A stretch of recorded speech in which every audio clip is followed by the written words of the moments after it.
ألا وإن الداعي ابن الداعي قد ركز بين اثنتين، بين السلة والذلة، وهيهات منا الذلة.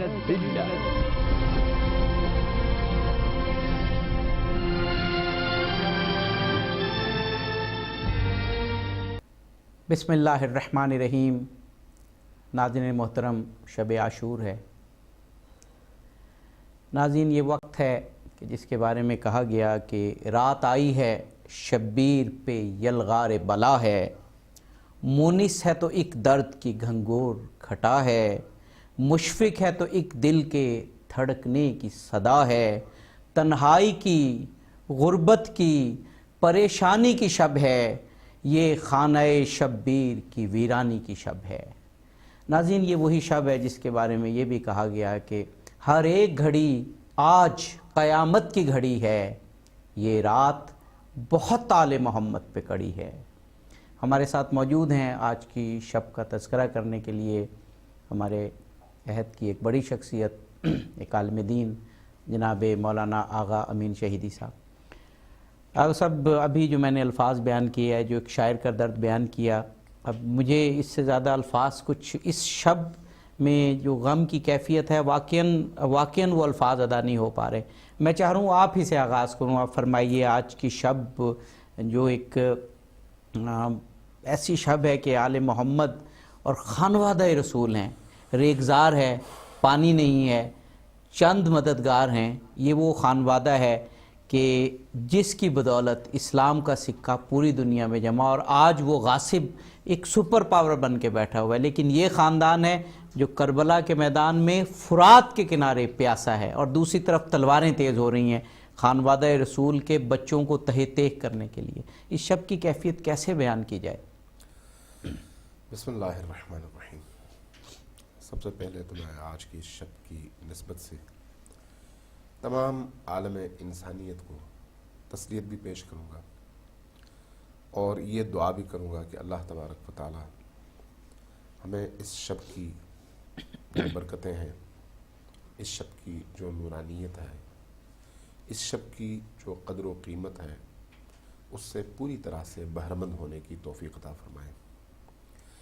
جیسا کہ آپ نے خود بھی اشارہ فرمایا، یہ شب کئی ایک پہلو اپنے سینے میں پوشیدہ رکھتا ہے. بے شک، بے شک. اس کا ایک رخ وہ ہے جس کی طرف ابھی آپ نے اشارہ کیا ہے. پیاس ہے، بھوک ہے، بے شک، بے شک. تہی دامانی ہے، ہر طرف سے مایوسی ہے، جی، بے شک، دشمنوں کی یلغار ہے، بے شک. 72 کا چھوٹا سا قافلہ ہے، بے شک. اور ان کے مقابلے میں ہزاروں کا سر سے پاؤں تک مسلح لشکر ہے. ایک طرف وہ بے کس لوگ ہیں جن کی حمایت کے لیے زبان کھولنے والے کہیں پر نظر نہیں آتے، اور دوسری طرف وہ لشکر ہے جس کے پیچھے پوری ریاست ہے، جس کے پیچھے پوری اسلامی امارت ہے، اور جہاں پر ہر لمحے لشکر کی تعداد میں اضافہ ہوتا چلا جا رہا ہے. گھوڑے کی ٹاپوں کی آوازیں آ رہی ہیں جو یہ بتا رہی ہیں کہ ہر گزرتا ہوا لمحہ دشمن کے لشکر کی تعداد، طاقت اور توانائی میں اضافے کا باعث. جبکہ اس کے مقابلے میں ادھر وہ چند خیمے ہیں جہاں پر اس میں کوئی شک نہیں کہ بہت قلیل تعداد ہے، اس میں کوئی شک نہیں کہ کوئی بہت بڑا لشکر نہیں ہے ان کے پاس. خانوادے کے چند جوان ہیں، چند احباب ہیں، اور چند تلواریں ہیں، چند گھوڑے ہیں. لیکن اس کا ایک اور پہلو ہے. وہ پہلو ظاہر ہے نورانی پہلو ہے. یہ جو پہلو ہم نے بیان کیا یہ ظلمانی پہلو ہے. جو نورانی پہلو ہے وہ یہ ہے کہ یہاں پر اس وقت اللہ کا ذکر ہو رہا ہے، یہاں پر اس وقت راز و نیاز ہو رہا ہے، یہاں پر اہل البیت کا ہر فرد اپنے رب سے راز و نیاز میں، گفتگو میں، اور اپنا حال دل اپنے رب کی بارگاہ میں سنانے میں مصروف ہے. بالکل ہر ایک اپنی ذمہ داری ادا کرنے کے لیے تیار ہے. ہر ایک کو یہ پتا ہے کہ صرف آج کی شب ہے جو ان کے اور ان کے محبوب کے درمیان فاصلے کا باعث ہے۔ ہر ایک کو یہ پتا ہے کہ یہ آج کی جو شب ہے یہ ایک پل کی حیثیت رکھتی ہے کہ اس پل سے آپ گزر جائیں تو وہاں پر آب کوثر ہے، وہاں پر بنت رسول ہیں، وہاں پر رسول کریم ہیں، وہاں پر علی ابن ابی طالب ہیں، وہاں پر خدا ہے، وہاں پر اللہ کی عظمتیں ہیں، وہاں پر لقاء اللہ ہے۔ اس حوالے سے آج کی اس رات میں جو کچھ خیموں میں ہو رہا ہے اس کا اگر آپ تھوڑا سا مطالعہ کریں گے، غور کریں گے اس پر، تو محسوس کریں گے کہ کائنات میں عبودیت اور بندگی کا اگر کوئی حاصل ہے تو وہ پھر انہی چند خیموں کے اندر ہے۔ بے شک۔ اگر کائنات میں انبیاء کی 1,24,000 انبیاء کی محنتوں کا کوئی ثمر یکجا موجود ہے تو وہ ان چند خیموں میں ہے۔ اگر کائنات میں اخلاقی، الہی، دینی، انسانی قدروں کی حامل کوئی شخصیات کائنات میں موجود ہیں تو وہ ساری کی ساری ان چند خیموں میں محصور ہیں اور انہی کے اندر ہیں۔ اب ان خیموں میں وہ لوگ بھی ہیں جو بڑے اطمینان کے ساتھ اپنے رب سے راز و نیاز میں مصروف ہیں، اور ایسے بھی لوگ ہیں جو آپس میں مزاح کر رہے ہیں، آپس میں طنز و مزاح، جبکہ یہ رات طنز و مزاح کی رات نہیں ہے، یہ خوشی کی رات نہیں ہے، یہ موت کی طرف قدم اٹھانے کی رات ہے، موت کو گلے لگانے کی رات ہے، لیکن اس کے باوجود ایک خاص قسم کا سرور، ایک خاص قسم کی کیفیت، ایک خاص قسم کا ارادہ اور عزم ان لوگوں کے درمیان نظر آ رہا ہے۔ یہ جو قافلہ ہے جو پوری دنیا کی طاقتوں سے کٹا ہوا ہے اور مظلوم کہلاتا ہے، لیکن اس مظلوم قافلے کے چہرے پر نہ ندامت ہے، نہ ان کے چہرے پر پریشانی ہے، نہ ان کے چہرے پر اضطراب ہے، نہ ان کو کسی طرح کا کوئی خوف ہے۔ لا خوف علیہم ولا ہم یحزنون کی امنی تصویر بنے ہوئے ہیں۔ کیوں؟ اس لیے کہ ان کو یہ معلوم ہے کہ اللہ ان کے ساتھ ہے، اس لیے کہ ان کو یہ معلوم ہے کہ یہ جو آج کی مظلومیت ہے اسی مظلومیت کو اللہ نے ان کے لیے منتخب کیا ہے، اس لیے کہ ان کو یہ معلوم ہے کہ آج کی اس رات کی مظلومیت کے نتیجے میں آنے والی دنیا میں تا قیام قیامت اگر کسی کا نام بلند رہے گا اور زندہ رہے گا تو وہ یہی شخصیات ہیں۔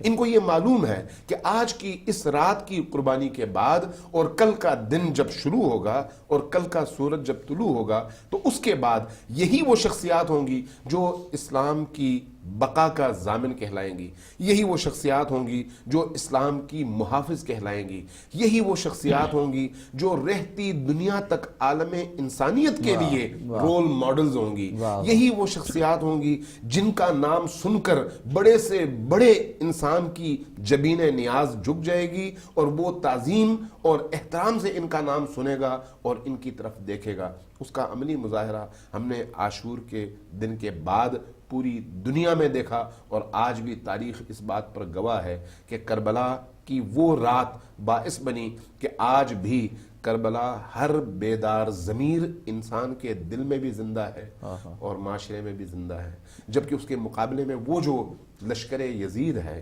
جس کی تعداد بھی تھی، جس کے پاس اسلحہ بھی تھا، جس کے پاس طاقت بھی تھی، جس کے پاس اقتدار بھی تھا، آج وہ پوری دنیا میں لعنت کا مستحق اور گالی کی علامت ہے۔ جناب مولانا، آج کی رات جو واقعات ہوئے ہم یہ سمجھتے ہیں کہ یہ رات امام حسین علیہ السلام نے خود مانگی، اور یقیناً لشکر کفار کو بھی مہلت دی کہ ایک رات اور سوچ لو، اور اپنے لیے بھی مانگی۔ اس رات کا ایک ایک لمحہ، کیونکہ ہم یہ سمجھتے ہیں، جو کسی شاعر نے کہا تھا کہ اسلام زندہ ہوتا ہے ہر کربلا کے بعد، کہ کربلا ہی ہے جس نے اسلام کو زندہ رکھنا ہے۔ تو اس رات کی ایک ایک ساعت کو امام حسین علیہ السلام نے استعمال کیا، اور جو ایک منصوبہ ربی ہے، یعنی اللہ تعالیٰ کا جو منصوبہ ہے، وہ بھی نظر آ رہا ہے کہ اس رات جو ابھی میں نے بھی یہ کہا اور آپ نے بھی یہ فرمایا کہ بظاہر محصور ہیں یہ لوگ، ایک بہت بڑا لشکر ہے جس نے ان کو گھیرا ہوا ہے، لیکن تاریخ کا معجزہ آغا صاحب کہ اس رات کی ساری تفاصیل تاریخ اور مقاتل کی کتابوں میں موجود ہیں، اور فریقین کی کتابوں میں موجود ہے، شیعہ سنی سب کتابوں میں موجود ہیں۔ تو یہ تو منصوبہ ہوا خداوند قدوس کا۔ تو یہ ایک ایک ساعت امام حسین نے استعمال کی آنے والی انسانیت کو درس دینے کے لیے۔ آپ کیا کیا اہم واقعات سمجھتے ہیں جو آج کی رات ہوئے، اور پھر ہم آہستہ آہستہ ان واقعات کی کچھ واقعات کی تفصیل بھی جاننا چاہیں گے۔ دیکھیے آپ نے خود اشارہ فرمایا، میں پہلے اس کی طرف آؤں جی جی کہ حسین ابن علی علیہ السلام کا جو سب سے بڑا کارنامہ ہے وہ یہی ہے کہ انہوں نے اپنی تمام ہستی اپنے رب کی بارگاہ میں پیش کر دی.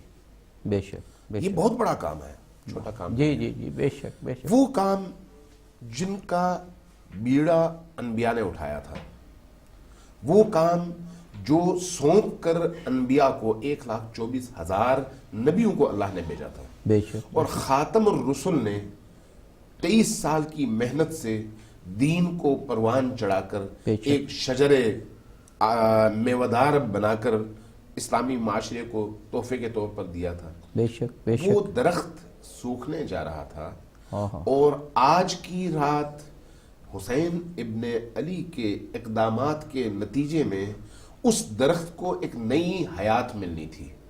گویا بے شک اسلام، بے شک. اس میں کوئی شک نہیں کہ نبی کریم سے شروع ہوا اور نبی کریم نے اسلام کو مکمل فرمایا، لیکن وہ اسلام 60 ہجری میں مر چکا تھا، اور اس مردہ اسلام کے اندر زندگی کی لہر اور خون حسین ابن علی نے آج کی رات دوڑا دی. سبحان اللہ. ہم جس نے کے نتیجے میں جی جی جس کے نتیجے میں وہ مردہ دین دوبارہ زندہ ہوا، اور پوری دنیا کو یہ پتا چل گیا کہ حسین ابن علی کا دین کیا ہے اور مقتدر قوتوں کا دین کیا ہے.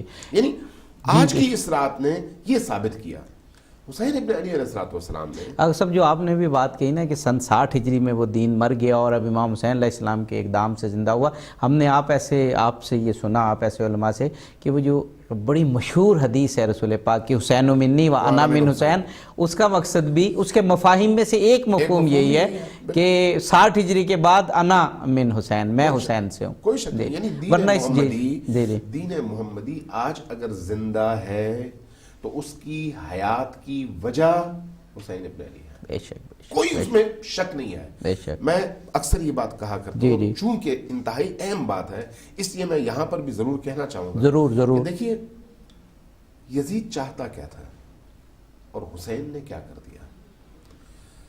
یزید اسلامی سلطنت اور خلافت کی مسند پر بیٹھا ہوا وہ شخص جس نے قبائے خلافت رسول پہنی ہے. بے شک بے شک. کوئی معمولی بات نہیں ہے. جی بے شک. جس مسند پر وہ بیٹھا ہے وہ مسند نبی اور مسند رسالت ہے. بے شک. جو منصب اس کا ہے وہ منصب خلافت الہیہ کا منصب ہے، جس پر ایک معصوم کو بیٹھنا چاہیے، جس پر ولی خدا کو بیٹھنا چاہیے. بے شک. اب مشکل یہ بن رہی تھی کہ جب یزید اس مسند پر بیٹھ گیا تو اس مسند پر بیٹھنے کے بعد یزید کا قول و فعل گویا اسلام بن گیا. بے شک بالکل. امام حسین علیہ السلام کو جو درد تھا وہ یہ تھا. میں اکثر کہا کرتا ہوں کہ بھئی نماز، روزہ، حج، زکوٰۃ، ان چیزوں پر تو یزید نے کوئی قدم نہیں لگائی تھی. جی بالکل. تمام چیزیں آزاد تھیں. یزید نے کہیں پر کسی سے یہ نہیں کہا نماز نہ پڑھو. پھر امام حسین علیہ السلام نے آج کی اس رات میں اتنا بڑا قدم کیسے اٹھا لیا؟ وہ بھی بچوں کے ساتھ، وہ بھی 72 نفوس کے ساتھ، وہ بھی اپنی بہنوں کے ساتھ، بیٹیوں کے ساتھ، بیویوں کے ساتھ، بھائیوں کے ساتھ، قریبی ترین اپنے ساتھیوں کے ساتھ. نہ کوئی لشکر، نہ کوئی سپاہ، نہ کوئی لشکر جرار، نہ کوئی بغاوت. کیوں؟ وجہ کیا تھی؟ وجہ یہی تھی کہ کربلا، عاشور اور شب عاشور یہ تاریخ اسلام کا وہ ٹرننگ پوائنٹ ہے جہاں پر یا تخت ہونا تھا یا تختہ. جی بے شک. اگر حسین قیام نہ کرتے اور اس دن کو زندہ نہ کرتے، دن کو، عاشور کو اگر زندہ نہ کرتے تو پھر اسلام کا فاتحہ پڑھا جانا تھا. جی وہی جو یزید نے تخت پہ بھی کہا تھا کہ کوئی دین نہیں آیا، کوئی دین نہیں آیا، کوئی وحی نازل نہیں ہوئی. یہ بنی ہاشم کا ڈھونگ تھا، قریش والوں کا ڈھونگ تھا جو کچھ ہوا، اور وہ سلطنت کے حصول کے لیے انہوں نے یہ سب کچھ کیا تھا. لا وحی نزل، اس کی پوری وہ اس کا کلام ہے. بہرحال میں کہنا یہ چاہ رہا ہوں کہ یہ ایک ٹرننگ پوائنٹ تھا اسلام کی تاریخ میں. حسین ابن علی نے دنیا کو یہ بتانا تھا کہ خلافت الہیہ کس کو کہتے ہیں. اب آپ دیکھیے امیر شام امیر معاویہ کے دور میں رسول اللہ کے بڑے بڑے صحابیوں کو قتل کیا گیا. جی بے شک بالکل صحیح. کوئی معاشرے میں ہلچل برپا نہیں ہوئی, بڑے بڑے صحابی قتل کیے گئے. حتیٰ میں نے کل یونیورسٹی کے پروگرام میں کہا کہ حضرت ابو بکر کے اپنے بیٹے کو جی محمد ابن ابی بکر کو جی جی قتل کیا گیا, گدے کی کھال میں ان کو بند کیا گیا اور اس کے بعد اس کھال کو تیل ڈال کر جلا دیا گیا. بربریت صحابی رسول کے ساتھ, ایک صحابی کے بیٹے کے ساتھ, خلیفہ اول کے بیٹے کے ساتھ. کس نے کیا؟ امیر شام امیر معاویہ نے. لیکن معاشرے میں کوئی ہلچل نہیں مچی. آپ یہ دیکھیے کہ یزید نے مدینہ پر حملہ کیا, کوئی ہلچل نہیں مچی. تاریخ میں لوگ بھول چکے ہیں بے شک. یزید نے جتنے بڑے بڑے جرائم انجام دیے, شراب پینا ان کے مقابلے میں شاید چھوٹا جرم. خانہ کعبہ کو آگ لگا, خانہ کعبہ کو ڈھانے کی کوشش کی, اس سے بڑی آگ لگایا, کیا اس سے بے حرمتی کی, گھوڑے باندھے, مسجد رسول میں گھوڑے باندھے, اور مدینہ کی ان خواتین کو جو انہی صحابیوں کی بیٹیاں تھی, بہو بیٹیاں, ان کو اپنے لشکر پر حلال کر دیا. اس سے بڑھ کر کوئی قیامت ہو سکتی ہے؟ اور 3 دن تک. جی کیا اس سے بڑھ کر کوئی قیامت ہو سکتی ہے؟ لیکن سوال یہ ہے کہ کیا ان تمام جرائم کے باوجود معاشرے میں کوئی ہلچل مچی؟ وہی جیسے آپ نے کہا کہ یاد ہی نہیں. ہاں, لیکن حسین ابن علی نے جو قدم اٹھایا, اس نے معاشرے کی ضمیر پر, معاشرے کے ضمیر پر وہ تازیانہ برسا دیا کہ اس کے بعد پھر معاشرہ آرام سے سو نہیں سکا. بالکل یہ کمال حسین ابن علی کا ہے. یعنی کوئی بھی حسین ابن علی نہ ہوتے, کوئی اور ہوتا تو اس صورت میں اس طرح کا اثر معاشرے پہ کبھی بھی رونما نہ ہوتا. وہ جو رسول کریم کی حدیث ہے کہ ان للحسین حرارۃ فی قلوب المؤمنین لم تبرد ابدا, اللہ تبارک و تعالیٰ نے حسین کے لیے مومنین کے دلوں میں ایک ایسی حرارت پیدا کی ہے کہ وہ کبھی بھی بجھے گی نہیں. اس کی وجہ کیا ہے؟ حسین وہ شخص اور وہ شخصیت جو نبی کریم کے فرزند کی حیثیت سے 61 ہجری کے انسانی معاشرے میں اکیلے رسول زادے ہیں, اکیلے, اور ان کا احترام ہے, ان کا تقدس ہے, ان کی حرمت ہے. وہ جب کہتے ہیں تو فرماتے ہیں کہ قال ابی رسول اللہ, میرے والد رسول گرامی نے یہ فرمایا. وہ ہستی جس کی عصمت, جس کی ناموس, جس کی حرمت کی قدر و قیمت تمام مسلمان جانتے ہیں, انہیں یہ معلوم تھا کہ اگر میں ان تمام چیزوں کی قربانی کے لیے تیار ہو کر نہ جاؤں تو پھر یزید اس دین کو پوری طرح سے مٹا دے گا اور کسی کے کانوں میں جوں نہیں رینگے گی.